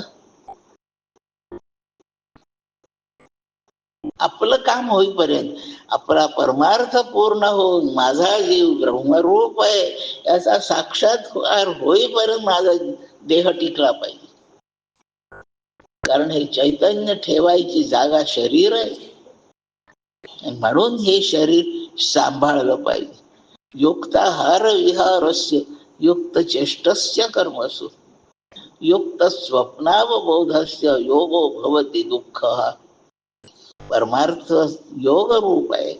हा योग पूर्ण होईपर्यंत हे शरीर टिकलं पाहिजे. मग त्याच्या अंतर्गत व्यायाम असो, टॉनिक खाणं असो, हवा बदलणे असो, आराम करणे असो, झोप असो, हे सगळे गोष्टी मोठ्या महत्वाच्या नाहीये. शरीर बरं राहण्याला जे आहे ते. असा योग आपला पूर्ण व्हायला पाहिजे, साधन पूर्ण व्हायला पाहिजे. मला देवा खूप जगू दे, मला मरू नको देऊ, असं नाही देवाला मागायचं. देवाला मागायचं माझं साधन पूर्ण होऊ दे. मग त्यासाठी जेवढं आयुष्य लागेल तेवढं देव देईल, बस. माझ्याजवळ काहीच पैसे नाही, तर आता अमरावतीला जायचंय, पैसे पाहिजे. देवा मला भाड्यापुरते पैसे दे असंच मागायचं. भाडं 500 रुपये, 500 रुपये पुरे झाले, यापेक्षा अधिक रुपयांची काय गरज आहे. जसं ब्रह्म साक्षात्कार होईपर्यंत मी जिवंत राहावं एवढं शरीर असो, त्यानंतर काय गरज आहे. या शरीराने त्याहून वेगळं काही मिळवायचंच नाही. भारताचा विचार करू, सर्वात मोठी मानाची जागा राष्ट्रपती ही आहे. आणि एकदा राष्ट्रपती झाल्यावर आता आणखीन काय मोठं व्हायचं राहिलं. मी ब्रह्म हे कळल्यावर आता आणखी काय कळायचं राहिलं, काय मिळवायचं राहिलं. ते होईपर्यंत हे शरीर पाहिजे. नसेल याची नाही तेवढी ताकद, जाईल आधी, ठीक आहे, पुन्हा शरीर देईल देव आपल्याला अधिक मजबूत. त्या दुसऱ्या देहामध्ये दुसऱ्या जन्मात आपण करू, तिसऱ्या जन्मात करू. पण एकदा हीच संकल्पना केली, हीच याचना केली, देवाला ती पुरी करणं भाग आहे. म्हणून पुन्हा पुन्हा आपल्याला मानव देह मिळेल कृतार्थ होईपर्यंत, अशी श्रद्धा असू द्यावी. आणि शाश्वत सुख मिळवण्याच्या मागे म्हणजे परमार्थाच्या मागे लागावं. असं नित्य असणार आपलं जे हित आहे असा विवेक करून तेच निवडायचं. त्याला नित्यानित्य वस्तू विवेक म्हणतात. आणि कायम टिकणारच पाहिजे. आता नुसतं नित्य नाही पुरेसं, मला ते संपायलाच नको. असं शाश्वत मिळवण्याचं. असा शाश्वत फक्त आत्मा म्हणजे ब्रह्मवस्तू आहे. आणि जे जे नाशिवंत आहे त्याला अनात्मा म्हणतात, आणि जे अविनाशी आहे त्याला आत्मा म्हणतात. आपल्याला अविनाशी पाहिजे, विनाशी नको. ते खूपही काळ टिकत असलं तरी त्याचा विनाशच आहे. कधीच विनाश न होणारी अशी शाश्वत ब्रह्मवस्तू म्हणजे आत्मा आहे. तो आत्माच मी निवडे. माझी संपूर्ण शक्ती पणाला लावी आत्मदर्शनासाठी, आत्मसाक्षात्कारासाठी, म्हणजे ब्रह्म साक्षात्कारासाठी, म्हणजे शाश्वत आनंदासाठी. अशी निवड करता येणे. आणि तो कळेपर्यंत अभ्यासाचे 2 धडे वाचून होईपर्यंत जागं राहिलं पाहिजे. मग झोपलं तर काय बिघडलं. मग चहा तेवढ्या पुरताच प्यायचा की जास्त पीत बसायचं, चहाच पीत बसायचं, तसं नाही. 2 धडे वाचेपर्यंत जागरण पाहिजे, मग तेवढाच चहा. एकदा ब्रह्म साक्षात्कार झालेला आणखी काही मिळवायचंच नाही ना आता, मग कशाला आयुष्य पाहिजे. चांगदेव माहितीये नाव आपल्याला. ज्ञानोबांच्या वेळेला योगी चांगदेव योग करायचे ना, अष्टांग योग, प्राणायामादिक योग करायचे. एक मुद्दा सांगूनच घेते. आपलं आयुष्य वर्षाने ठरलेलं नाहीये, वर्षात नाही. 75 वर्षे, 60 वर्षे, 100 वर्षे असं आयुष्य वर्षात नाही ठरलेलं. ते श्वासोच्छ्वासाच्या संख्येत ठरलंय. ह्या देहाचं आयुष्य टिकण्याचा कालावधी हा श्वासावर मोजलेला आहे. इतके 1000 श्वास माझे होतील तोपर्यंत देह राहील. ती श्वासांची संख्या संपली की हा देह पडेल. आयुष्य हे श्वासाच्या संख्येवर अवलंबून आहे.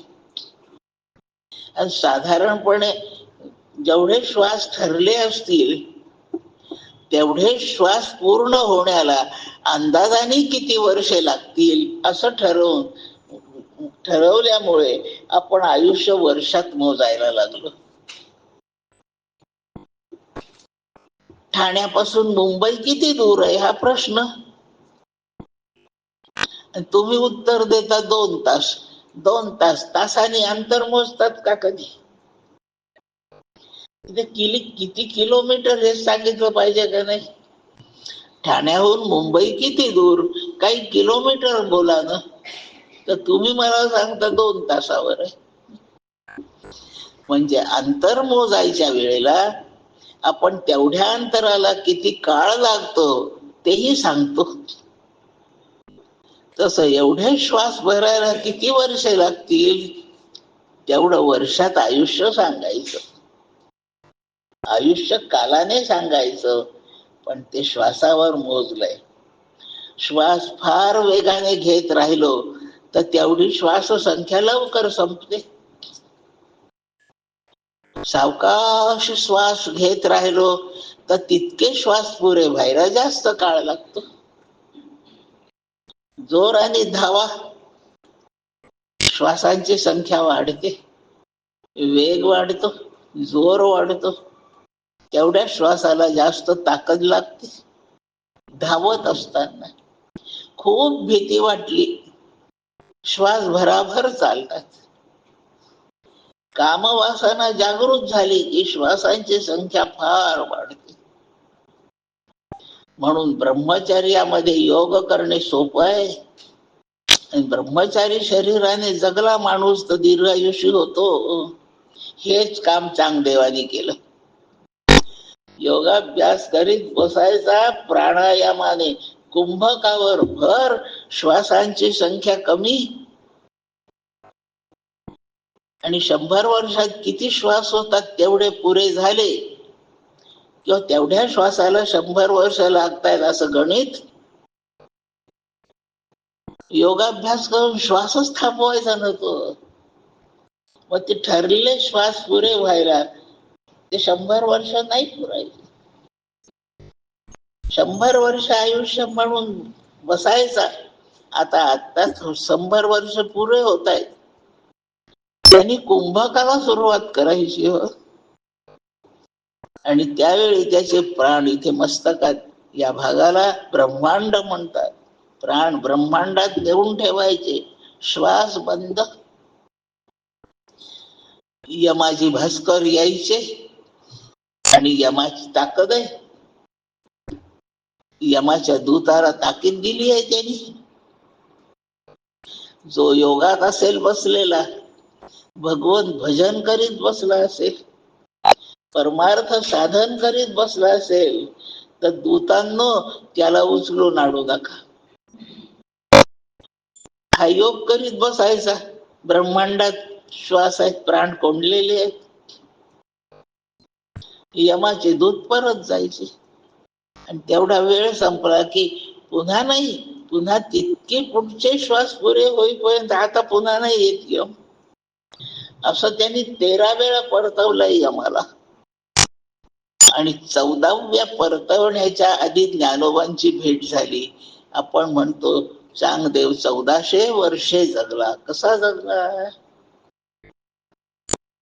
श्वासावर नियंत्रण करून जगलाय. आपण श्वासोच्छ्वासाची गती कमी करावी. फार जोराचे श्वास घेऊ नये. भीती वाटेल असं वागू नये. कामविकार उचंबळेल असं होऊ देऊ नये. विनाकारण धावू नये. एखादा गुन्हा करू नये. त्याही वेळेला श्वासावरचं नियंत्रण चुकतं. करून पहा प्रयोग. उद्या जा कुठेतरी चोरी करायला, काय फरक होतो ठरवून घ्या. अधर्म वागताना विनाकारण धावाधाव नाही. मुद्दा चाललाय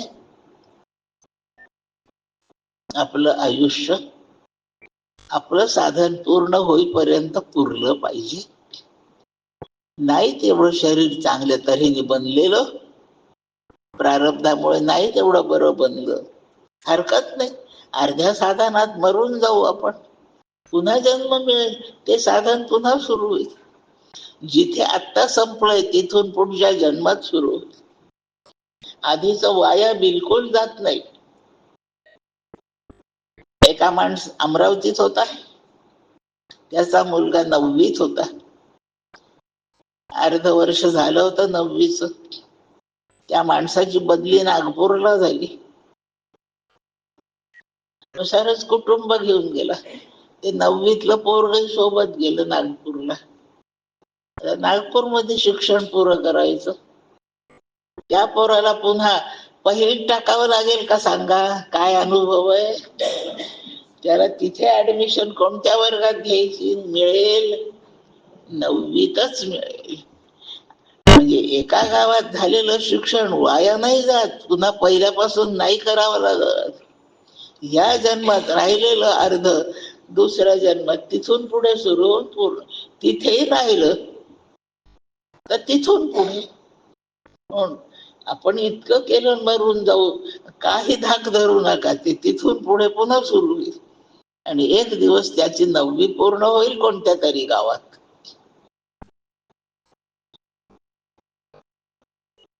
आपलं आयुष्य वापरावं, संकल्प विकल्प नीट करावे, हिताचं निवडावं. दीर्घकालीन आपल्याला मोक्ष मिळेपर्यंत टिके असं नित्य निवडावं. आणि कधीच न बिघडेल असं शाश्वत म्हणजे आत्मा मिळवावा. डोळ्यांनी दिसणाऱ्या ह्या सृष्टीतील सगळे पदार्थ अनात्माच आहेत. हे एक दिवस सगळं संपणार आहे. रोज थोडं थोडं संपतच आहे. याचा विनाश रोज सुरू आहे, थोडा थोडा सुरू आहे. महाप्रलयाच्या वेळी एकदम सगळा विनाश आहे. हे सगळं विनाशी आहे. आणि हा विनाश जो नोंदेल त्याचं नाव आत्मा आहे. हे सगळ्या नोंदी करायला एक जण तरी असावाच लागतो. मी प्रवचनासाठी आले, 7 वाजताची वेळ आहे. 6:45 वाजता पोहोचले आणि मी मोठ्याने म्हटलं, हे काय अजून कोणीच आलो नाही इथे? हे माझं वाक्य दुसऱ्या मागून येणाऱ्याने ऐकलं.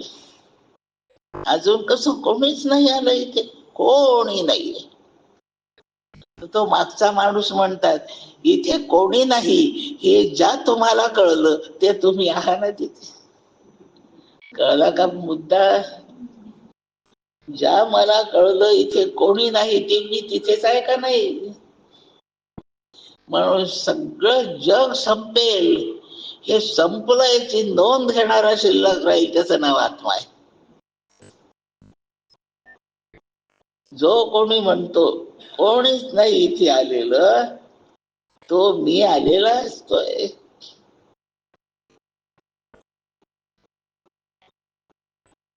प्रवचन संपल्यावर मी इथे काय थांबलेले, सगळे श्रोते गेले सगळे श्रोते, सगळे माणसं गेले. हे ज्याला कळलं ते मी अजून तिथेच. असा सगळा विनाश जो नोंदवू शकतो, सगळं उद्भव जो मोजू शकतो, त्याचं नाव आत्मा आहे. आणि जे सगळे जाणार आहेत त्यांचं नाव अनात्मा आहे. मला वाटतं आत्मा आणि अनात्मा यापेक्षा अधिक सोपं नाही कळू शकत. सतत असणे, तो जातच नाही कुठे, आहेच आहे. आणि तो आल्या गेल्याची नोंद करतो. थोडक्यात म्हणजे सीसीटीव्ही बसवले, कॅमेरे लावलेले, सगळे आल्याची नोंद तोच करतोय, सगळे गेल्याची नोंद तोच करतोय. तो आहे. कोण चोऱ्या करतो, कोण चहा पितो, कोण पाणी पितो, नोंद तो करतोच. अशी आपल्या सगळ्या हालचालींची, आपल्या येण्या जाण्याची नोंद ठेवतोय तो आत्मा. आणि जे येतात आणि जातात आणि म्हणून विनाशी प्रकारचे आहे, अशी विनाशी नाभिनाशी नोंद जो करतो तो आत्मा. त्यातले जेवढे विनाशी त्यांचं नाव अनात्मा.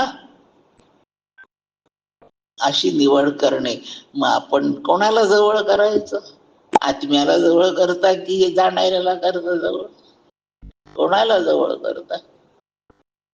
आपल्याला सुरुवातीपासून सांगते, जे टिकतं तेच आपल्याला आवडतं.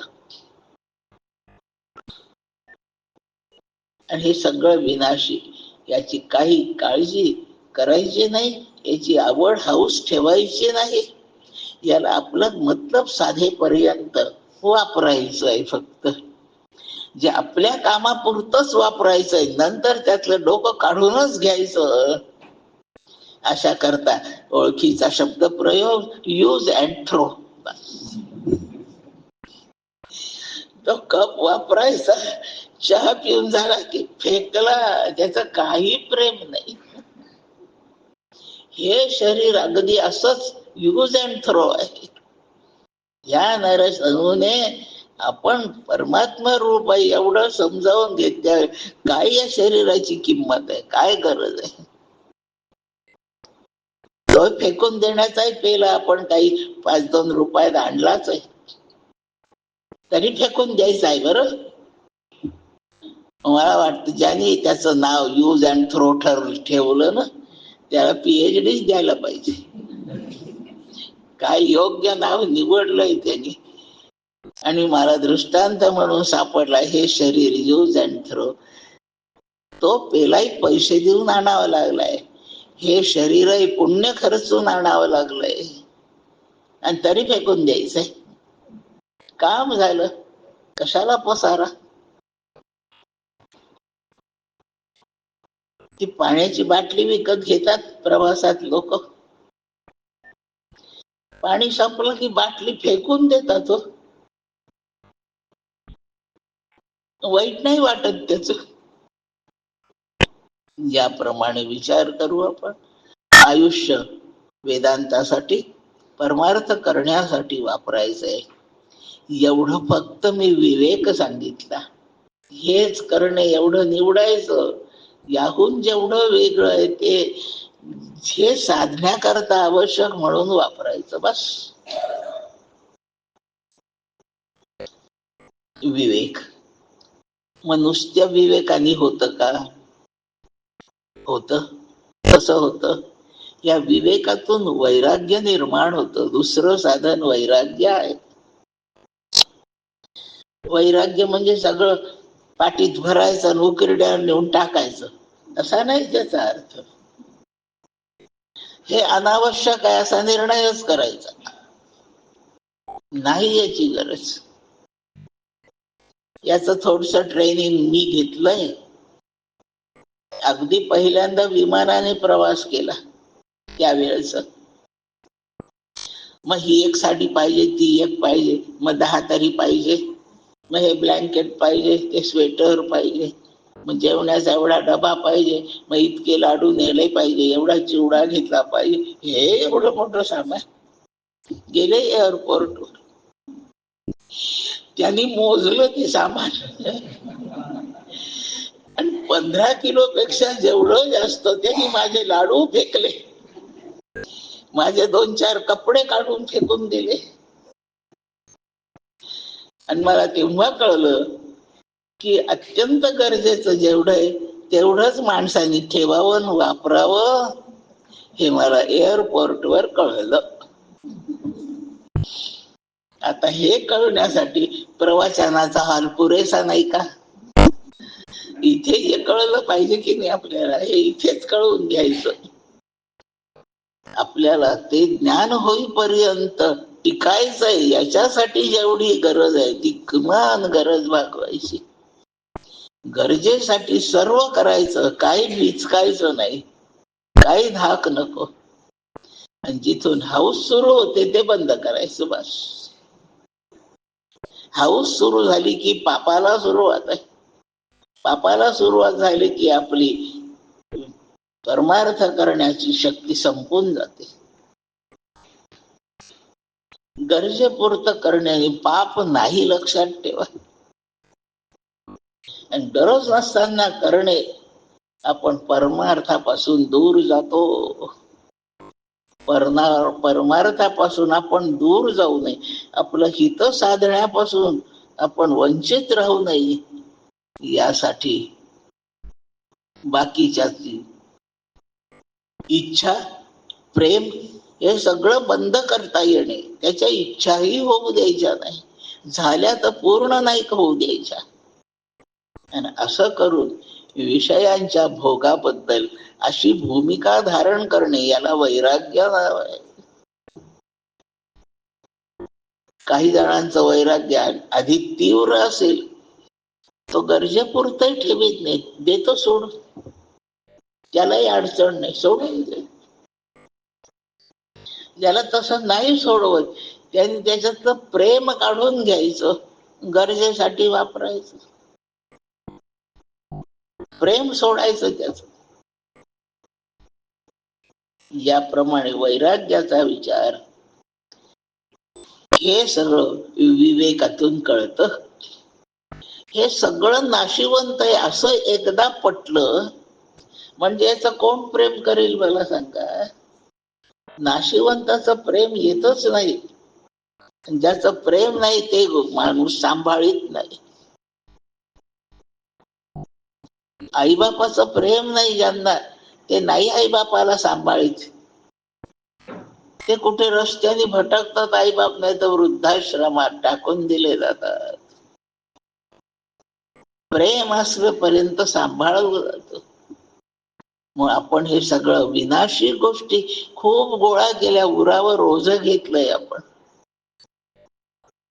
हे विनाशी एकदा कळल्यावर हे सोडूनच द्यायचं. हे नाही सोडता येत. चपला घालतो आपण, जोडे घालतो, घालावे, घालायची गरज पडते, घालायचे जोडे घालायचे. पायातून जोड्या काढणं सोपं आहे की नाही सांगा. इथे देवाचं देऊळ, इथे पायात जोडे घेऊन नाही जायचे. पायातून जोडा काढणं फार सोपं आहे, पण मनातून जोडा काढणे, देवापुढे हात जोडले तरी माझ्या चपला बाहेर आहे. पायातला जोडा काढणे सोपं आहे, मनातला जोडा काढणे कठीण आहे. मनातला जोडा काढणे याला वैराग्य म्हणतात. मग तो पायात राहिला तरी चालतो. असा छान तवलनीत अभ्यास करावा, म्हणजे परमार्थ कधीच कठीण नाही. नाही, माझ्या पायाला काही जखमा आहेत, डॉक्टरने एक जोडा सुचवलाय, मग तो जोडा मी नाही काढू शकत. मी जेवतानाही तो ठेवीन, कोणाला नमस्कार करतानाही मला ठेवावा लागेल. पण माझ्या मनात तो जोडा नाहीये हे नक्की ठरवा. माझ्या मनातून मी जोडा काढलाय, पायात आहे. पण पायातला काढला पण मनातला घेऊन देवापाशी गेला नाही. मनातून विषय काढणे, मनातून भोगाची इच्छा संपवणे आणि गरजेसाठी त्या इच्छा पुऱ्या करणे, हे वैराग्याचं सर्वश्रेष्ठ लक्षण आहे. हे सगळं गोळा करून उकिरड्यावर टाकण्यानेच वैराग्य होतं असं नाही. टाकावं, ज्याला तेवढी ताकद आहे ते त्याचही स्तुतीच आहे, पण मुख्य स्तुती वैराग्याची. हे सर्व त्याज्य आहे.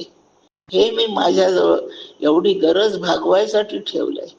कोणती गरज आहे? मला अजून ब्रह्मसाक्षात्कार झाला नाही म्हणून जिवंत राहणे भाग आहे, म्हणून मी रोज जेवेन, म्हणून थंडीत अभ्यास नाही करतायत म्हणून मी स्वेटर घाली, झोप फार येते म्हणून मी चहा पिईन. पण मी ते मनातून टाकलंय. मला चहा आवडतो असं नका समजू, मी चहाची व्यसनी आहे असं नका समजू. ती माझी गरज आहे बस. विषयांची प्रीतीच बंद करायची. हे सगळे त्याज्य आहे. हा निर्णय करायचा आणि त्यांच्या असलेला जोडा कधी ते आपल्या अंथरुणात घेऊन झोपायचा नसतो, उशीच्या जागी जोडा ठेवायचा नसतो, छातीशी धरून कुरवाळायचा नसतो. तो हातात धरला तर तो हात धुवावा लागतो. इतका त्याज्य जोडा, पण हाताने उचलतो का नाही सांग, ती गरज आहे. तसे हे नाशिवंत विषय आवश्यक आहे म्हणून मी वापरतोय, मला त्याचं काही प्रेम नाही.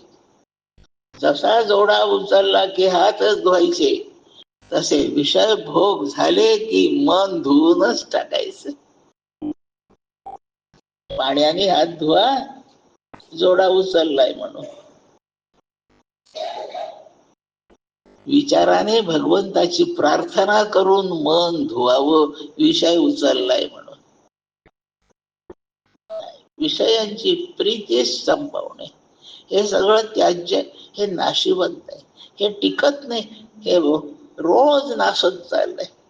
आपलं शरीर रोजच क्षीण होत चाललंय. 6 विकार आहे शरीराला. असा देह मिळून आपण प्रकट होण्याच्या आधी तो अप्रकट रूपात पित्याच्या शरीरात असतो. त्याला अस्थि असं म्हणतात. हा विकार आहे, अस्थि असतो.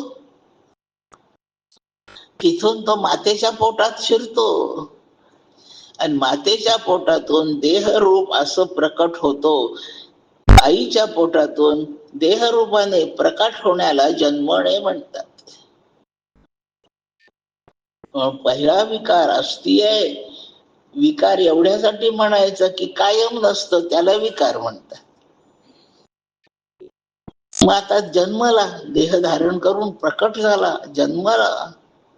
जायते हा दुसरा विकार आहे, कारण तेवढ्यावर थांबत नाही. तो जन्मल्याच्या क्षणापासून वाढत चालतं शरीर.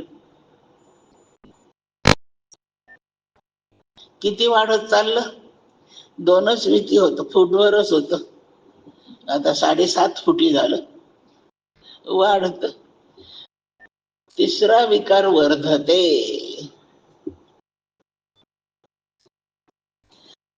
छान, उंची खूप छान झाली हो तुमच्या पोराची, छानच आहे, वजन बिजन खूप चांगलं आहे. तपासायला जातो, इतक्या महिन्यात इतकं वजन, तितक्या वर्षात तितकं वजन. आनंद करतो, वाढतोय याचा. परिणाम पावायला लागतो, शरीरात परिणाम होतात. कमरेत थोडसा वाकायला लागतो, कानाने थोडं कमी ऐकू यायला लागतं. बदल होतात या शरीरात, निर्माण झालेल्या वस्तूत बदल होतात. परिणाम पावतं शरीर, विपरिणमते. असे परिणाम हळूहळू हळू सुरू राहतात. एक स्तर असा येतो, एक वेळ अशी येते, अपक्षीयते, क्षीण होतो. चला ना प्रवचनाला जाऊ, पाय नाही काम करीत, नाही येणं होत. पाय चांगले तर दिसतात तुमचे, पाय चांगले आहेत हो, पण प्रवचन ऐकायलाच येत नाही. प्रवचनात येऊन ऐकण्याचंच काम आहे ना, नाही ऐकू येत. आता हे पुस्तक खूप छान आहे, वाचा, हे सोपं आहे, डोळ्यांनी दिसत नाही, अपक्षीयते.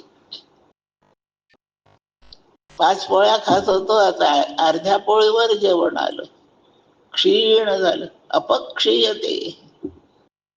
5 विकार.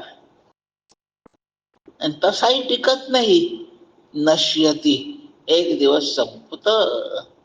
निर्माण झालेली प्रत्येक वस्तू 6 विकारातून जाते. हे देह अशा विकाराच्या गोष्टीला किती कुरवाळायचं. व्हॅसलीन लावा, तेल लावा, आहे गरज लावून घ्या थोडंफार, पण त्याच्याशिवाय नाही.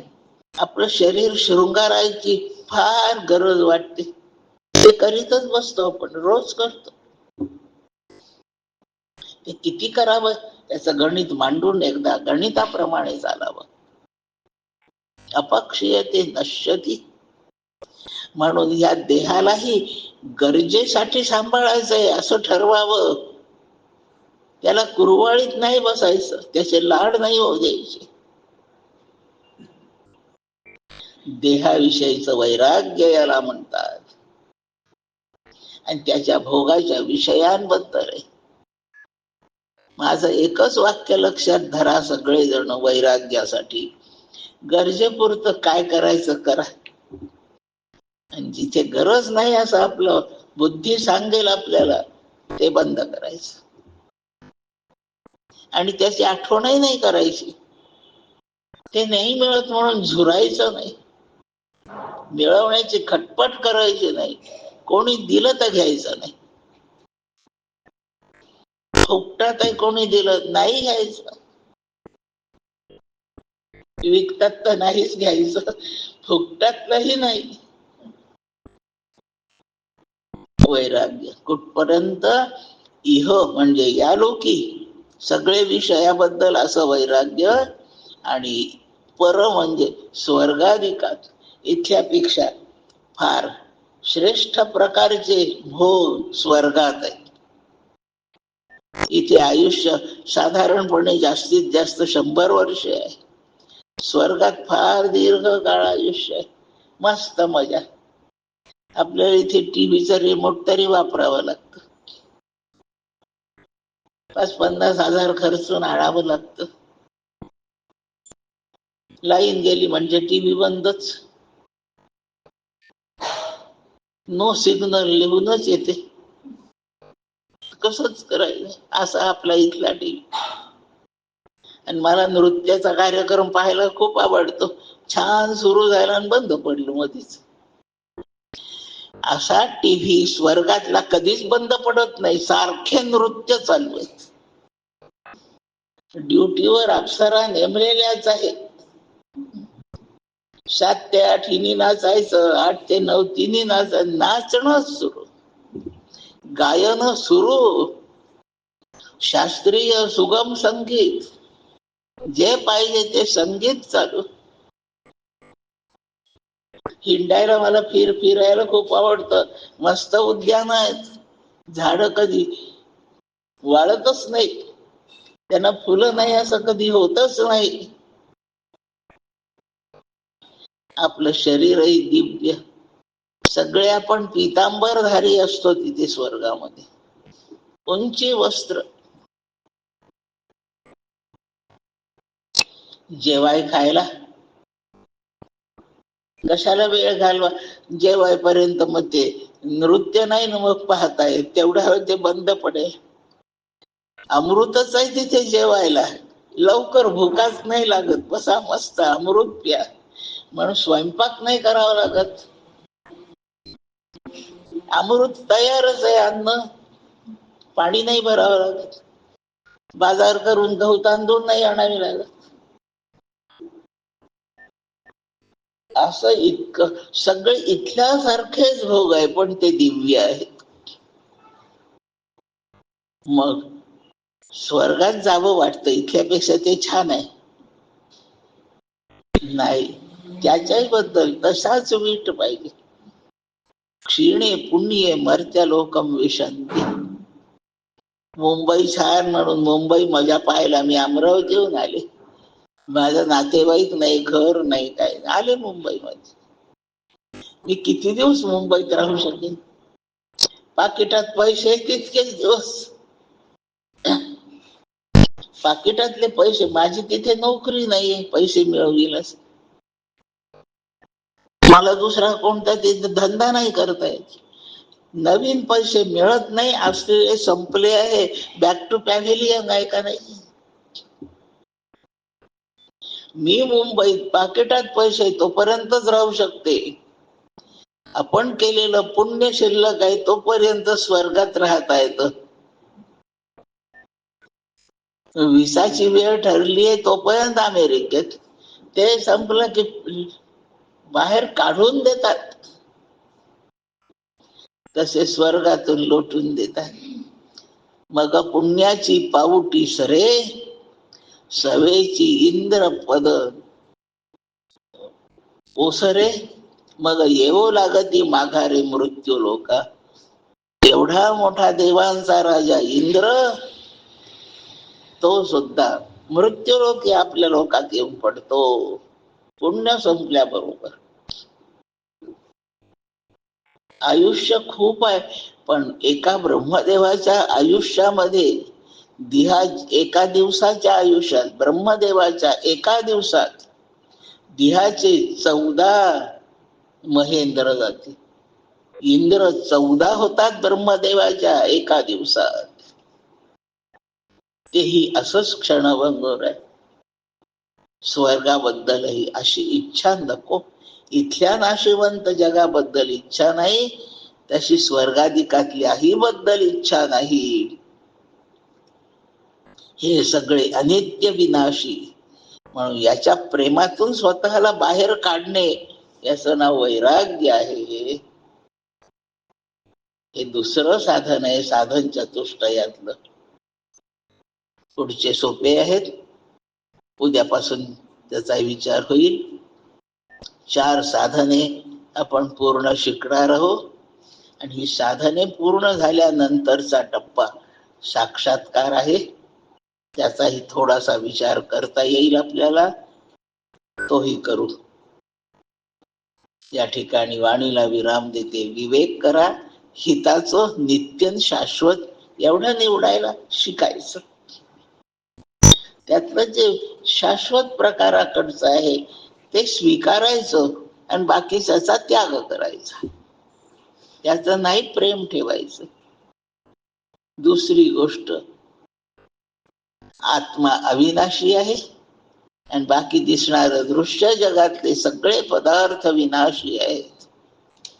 हे विनाशी आहे म्हणून त्यागायचे. आत्मा अविनाशी म्हणून घ्यायचा, असा विवेक करता येणे आत्मानात्म विवेक आहे. आणि यातच आपलं हित आहे, बाकीच्यात अनहित आहे.